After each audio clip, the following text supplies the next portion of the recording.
ओम हनुमन्ते नमः। बजरंगबली की जय। प्रिय भक्तजनों, मंगलवार का दिन भगवान हनुमान जी को समर्पित है। इस दिन सुख संपत्ति, यश और संतान प्राप्ति के लिए मंगलवार का व्रत रखना शुभ माना जाता है और हनुमान जी से जुड़ी मंगलवार व्रत कथा का पाठ अथवा श्रवण करके इस व्रत को पूरी श्रद्धा के साथ पूर्ण करना चाहिए।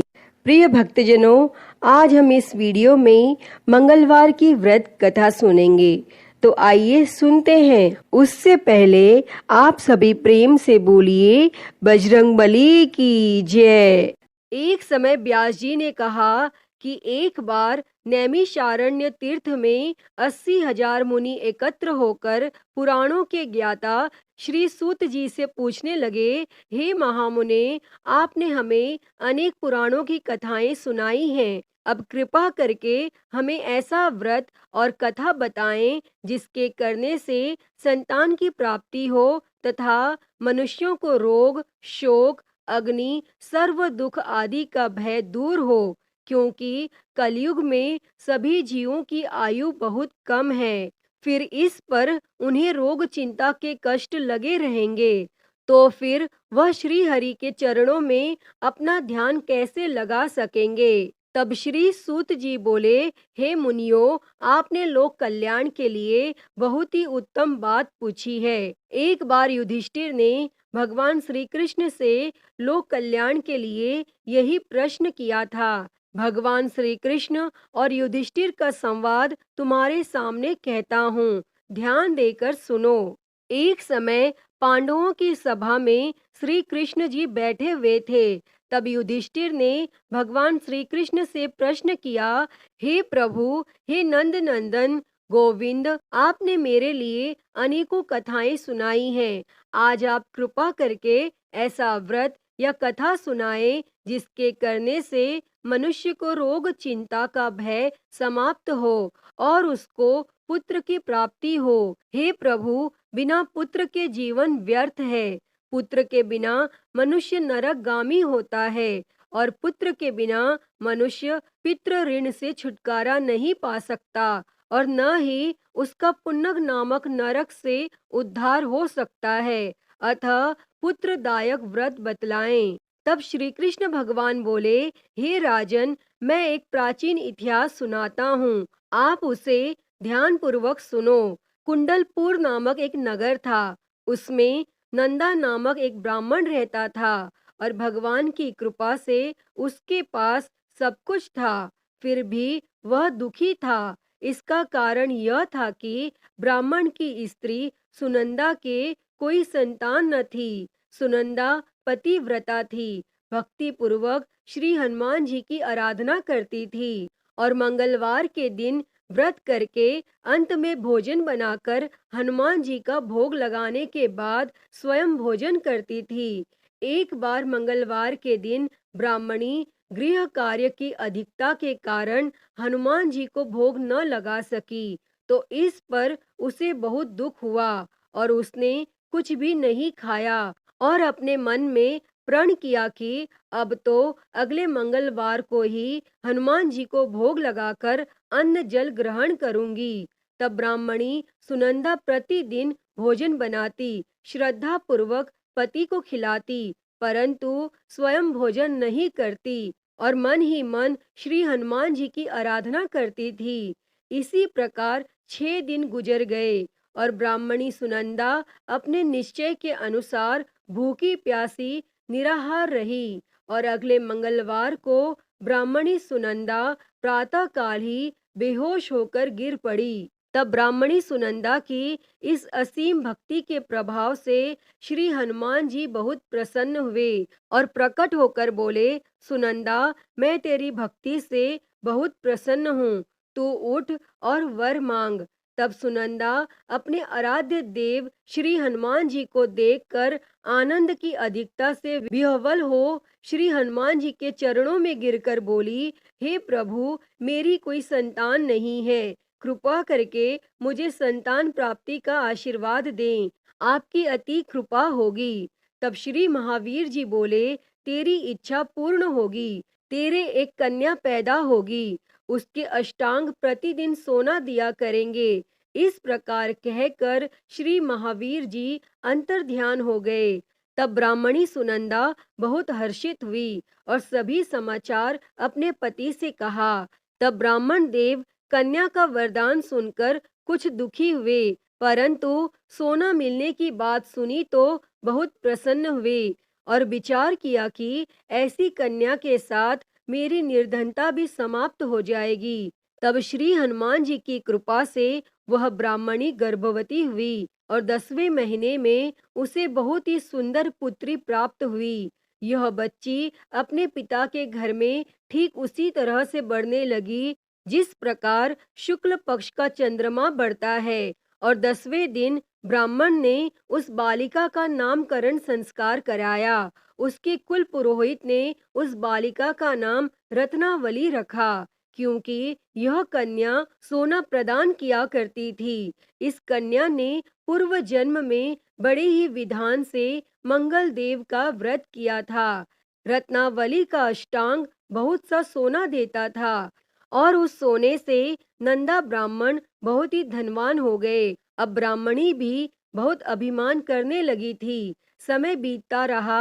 अब रत्नावली 10 वर्ष की हो चुकी थी। एक दिन जब नंदा ब्राह्मण प्रसन्न चित्त था, तब सुनंदा ने अपने पति से कहा, मेरी पुत्री रत्नावली विवाह के योग्य हो गई है, अतः आप कोई सुंदर तथा योग्य वर देखकर इसका विवाह कर दें।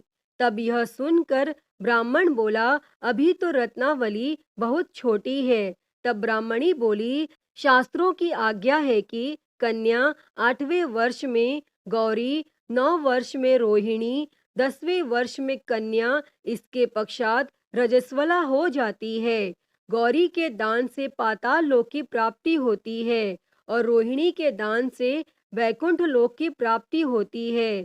कन्या के दान से इंद्रलोक में सुखों की प्राप्ति होती है। अगर हे पतिदेव रजस्वला का दान किया जाता है तो घोर नरक की प्राप्ति होगी।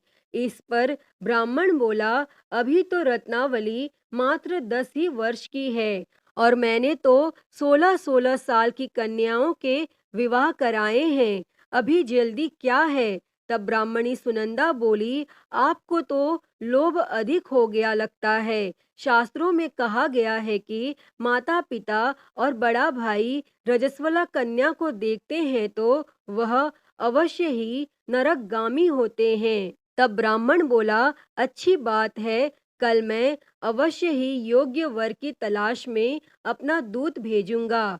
तब दूसरे दिन ब्राह्मण ने अपने दूत को बुलाया और आज्ञा दी कि जैसी सुंदर मेरी कन्या है वैसा ही सुंदर वर उसके लिए तलाश करो। और दूत अपने स्वामी की आज्ञा पाकर निकल पड़ा। तब पंपई नगर में उसने एक सुंदर लड़के को देखा। यह बालक एक ब्राह्मण परिवार का बहुत ही गुणवान पुत्र था। उसका नाम सोमेश्वर था और दूत ने इस सुंदर व गुणवान ब्राह्मण पुत्र के बारे में अपने स्वामी को पूर्ण विवरण दिया और फिर शुभ मुहूर्त में विधि पूर्वक कन्या दान करके ब्राह्मण ब्राह्मणी संतुष्ट हुए। परंतु ब्राह्मण के मन में तो लोभ समाया हुआ था। उसने कन्या दान तो कर दिया था, पर वह बहुत खिन्न भी था। उसने विचार किया कि रत्नावली तो अब चली जाएगी और मुझे इससे जो सोना मिलता था वह अब मिलेगा नहीं। मेरे पास जो धन था कुछ तो इसके विवाह में खर्च हो गया और जो शेष बचा है वह भी कुछ दिनों पश्चात समाप्त हो जाएगा। मैंने तो इसका विवाह करके बहुत ही बड़ी भूल कर दी है। अब कोई ऐसा उपाय हो कि रत्नावली मेरे घर में ही बनी रहे, अपने ससुराल न जाए। तब लोभ रूपी राक्षस ब्राह्मण के मस्तिष्क पर छाता जा रहा था। रात भर अपनी शैया पर बेचैनी से करवटें बदलते बदलते उसने एक बहुत ही क्रूर निर्णय लिया। उसने विचार किया कि जब रत्नावली को लेकर उसका पति सोमेश्वर अपने घर के लिए जाएगा तो वह मार्ग में छिपकर सोमेश्वर का वध कर देगा और अपनी लड़की को अपने घर ले आएगा, जिससे नियमित रूप से उसे सोना भी मिलता रहेगा और समाज का कोई मनुष्य उसे दोष भी नहीं दे सकेगा। और प्रातः काल हुआ तो नंदा और सुनंदा ने अपने जमाई तथा लड़की को बहुत सारा धन देकर विदा किया और सोमेश्वर अपनी पत्नी रत्नावली को लेकर ससुराल से अपने घर की तरफ चल दिया। और ब्राह्मण नंदा महालोभ के वशीभूत हो अपनी मति खो चुका था और पाप पुण्य का उसे विचार न रहा। अपने भयानक व क्रूर निर्णय को कार्य रूप देने के लिए उसने अपने दूत को मार्ग में अपने जमाई का वध करने के लिए भेज दिया था, ताकि रत्नावली से प्राप्त होने वाला सोना उसे हमेशा मिलता रहे और वो कभी निर्धन न हो। तब ब्राह्मण के दूत ने अपनी स्वामी की आज्ञा का पालन करते हुए उसके जमाई सोमेश्वर का मार्ग में ही वध कर दिया। तब यह समाचार प्राप्त कर ब्राह्मण नंदा मार्ग में पहुंचा और रुदन करती अपनी पुत्री रत्नावली से बोला, हे पुत्री, मार्ग में लुटेरों ने तेरे पति का वध कर दिया है। भगवान की इच्छा के आगे किसी का कोई वश नहीं चलता है। अब तू घर चल, वहां पर ही रहकर शेष जीवन व्यतीत करना। जो भाग्य में लिखा है वही होगा। और अपने पति की अकाल मृत्यु से रत्नावली बहुत दुखी हुई। करुण क्रंदन व रुदन करते हुए अपने पिता से बोली, हे पिताजी, इस संसार में जिस स्त्री का पति नहीं है उसका जीना व्यर्थ है।